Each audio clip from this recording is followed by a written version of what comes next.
Hi folks, this is Grandmaster Soto. I'm here with some of the distinguishing Grandmasters on the planet. So, let's start with my brother, and we here on the, what do you call it?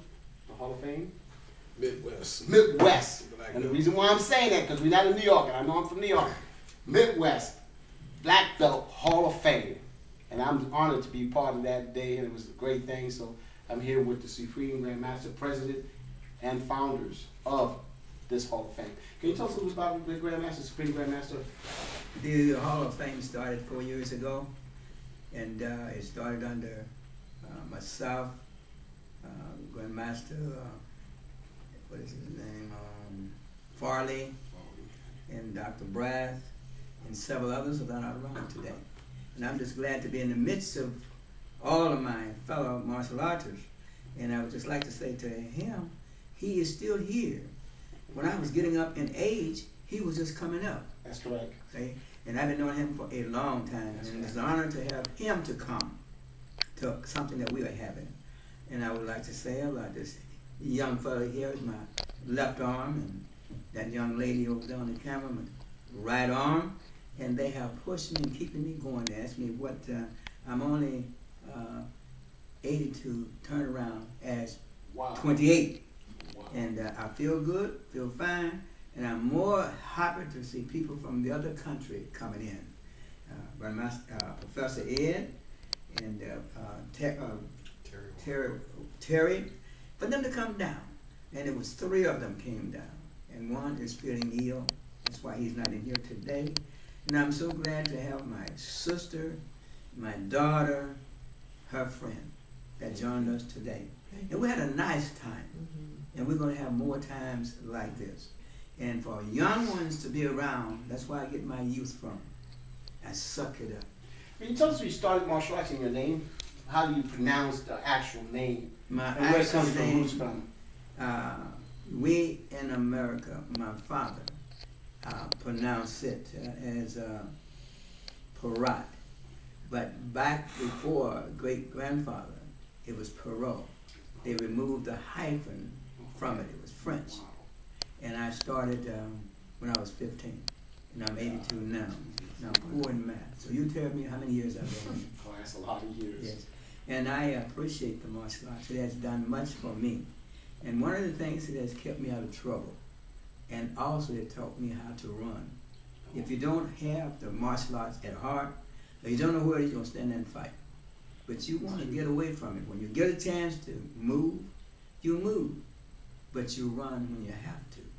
But you stand when you can't run. And you do what you can.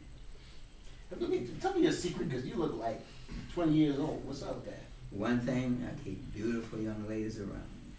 I can see that. And then some. And I eat healthy, you know, when I can. And I also sleep well. And I don't drink, never have. I don't smoke. But some people live a long time that smoke and drink. Yeah. But today, that doesn't happen. Way back there, it did.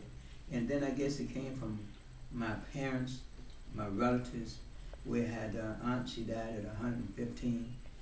And her hair was coal black, had all of her teeth, never used a toothbrush, but she'd take a branch of match and clean her teeth. Wow. Her sister died at 112, and she was doing fine until she had a fire in her house, and her nerves went bad, and she died at 112. So we have some long livers, and my father lived, we say he was 90-some years old, but a youngster was still living. So when he was a youngster, our father ran him out of the food hall, and he was 98, and so he said our father was over 100 years old. Jesus.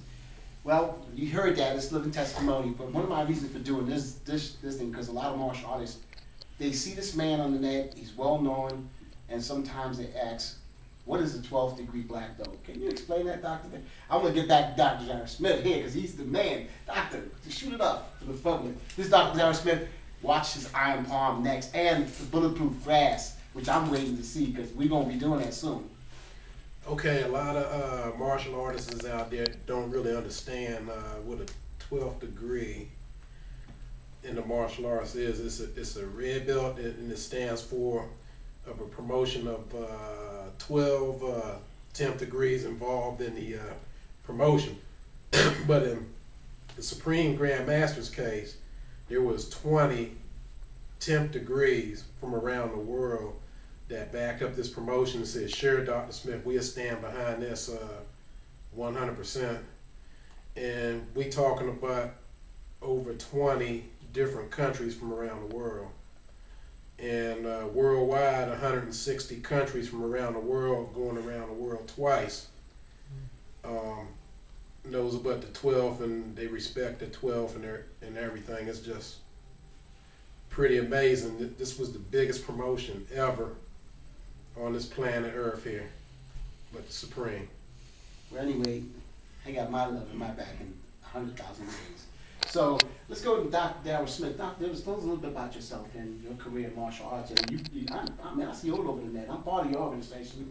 So, and I know there's a lot of people. I mean, what are some of your prestige organizations? You have Cynthia Rock and Don the Dragon Wilson, Frank Dukes, and the list goes on. And you got this man here sitting on the left-hand side, which I get to him in a second. Can you tell us a little bit about it? Okay, I started martial arts back in 1965. My father was he's a retired master sergeant out of the Air Force. I started over in Japan when we were stationed over there, and then we came to the United States. I moved in the hood. my mother and father had problems, so my mother said, well, I can't afford karate classes for you no more.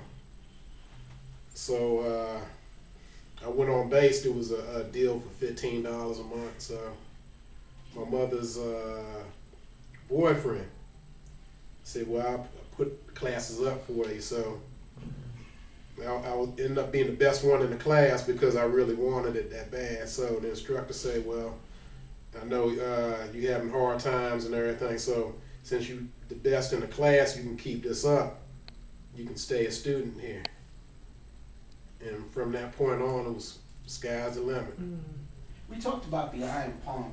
Tell us, I know you do breaking. I do breaking too, but you're one of those guys that I admire when you break. So what is your future plans for this? I know you talked about the bulletproof glass. I just want to get to it. I got to do this. You know me, I'm crazy about that. Okay. So, you know, what is the plan with the bulletproof glass and the I know you slapped the brick the other day. I observed that myself in the back of the hand while somebody was holding it, you know, stuff like that. So, I mean, those are unique things that people don't see. But can you explain to the public a little bit what are you planning on doing? Okay, me and Professor Soto here planning on doing a bulletproof glass break, and we're going to break the record of Frank Dukes. He breaks 1/2 inch. We're gonna break 3/4. Wow. And another break I'm gonna do with Frank Dukes. I don't think he can do it personally, but I'm gonna take and put my hand on a 3/4 inch bulletproof glass, and I'm gonna go into high level of chi, and I'm gonna press it like that, and I'm gonna explode it. Wow, that's impressive. So. Well, thanks for that, man. You see, you got my jitters, especially looking at you fantastic ladies. If I had a camera, I'd be like that.